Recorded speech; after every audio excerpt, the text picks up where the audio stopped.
Now, Footloose in Agra, Class 7. This story from Roots, Chapter 3, written by Ruskin Bond, the famous writer. Now, the Indian writer.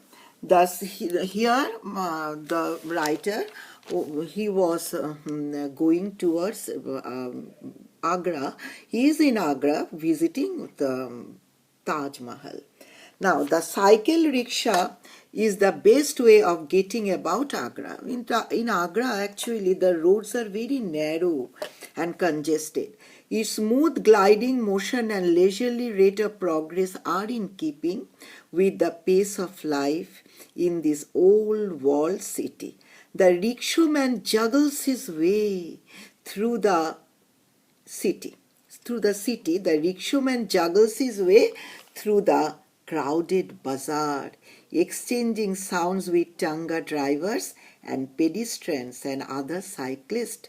But once on the board mall or Taj Road, the rickshaw puller also, he cursed all the other vehicles because so much congested. So what in the first paragraph I like to explain you that the writer was riding on a cycle rickshaw and very congested in Agra. He said that it is the best way to travel by the rickshaws. Now, looking up, I notice a number of bright paper kites. The writer noticed bright paper kites that floated deep and swerve in the cloudless sky. I cannot recall seeing so many kites before. Is it a festival today? The writer asked, is it a festival? The rickshaw puller said no. The boy said no. Every day it happens like this, and on Sunday there is a special festival of kites.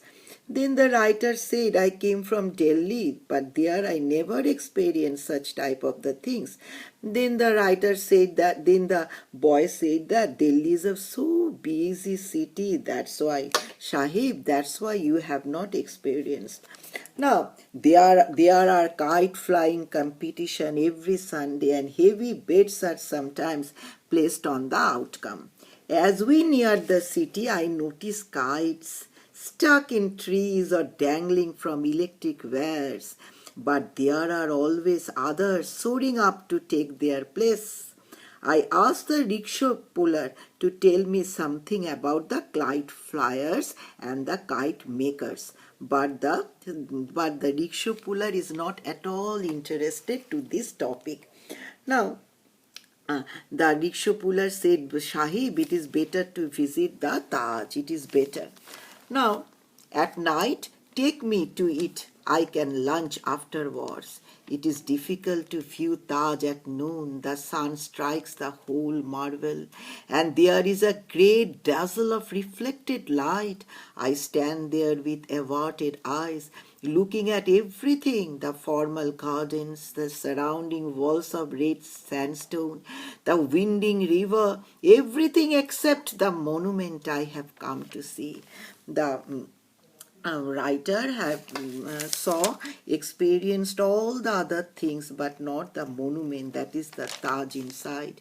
It is there, of course, very solid and real, perfectly preserved, with every jade, jasper or lapis lazuli playing its part in the over. That is very much artistic design in the building of the Taj.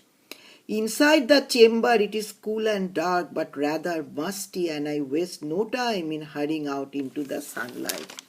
Now, I walk the length of a gallery and turn with some relief of the river scene. Very hot as so sunshine, and marble becomes very hot, but the writer gets very much pleasant at the sight of the river Yamuna. And we know that the Yamuna, I know where it emerges from the foothills near Kalsi, cold and blue from the melting snows. I know it as it winds its way through fields of wheat and sugar cane and mustard, across the flat plains of Uttar Pradesh, sometimes placid, sometimes in flood, I know the river at Delhi where its muddy banks. So the writer said that Ruskin Bund, the river Yamuna originates in the Kalsi, and it flows and ultimately in the flat plains of the Uttar Pradesh. Now, and what happened then? And then the river winds its way to Agra, to this spot by the Taj where parrots flash in the sunshine, kingfisher swoop low over the water, and a peacock struts across the lawn surrounding the monument.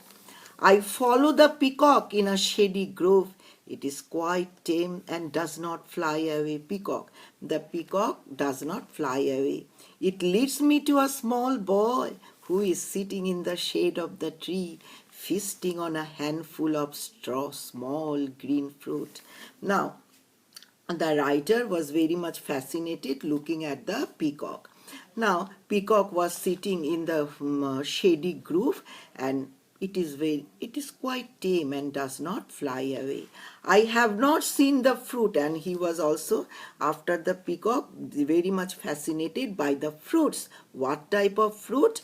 I asked the boy to tell me what it is. He offers me what looks like a hard green plum. Okay, today up till this. Okay, my students. Okay, today up till this, next class, in my next class, the remaining part of the story.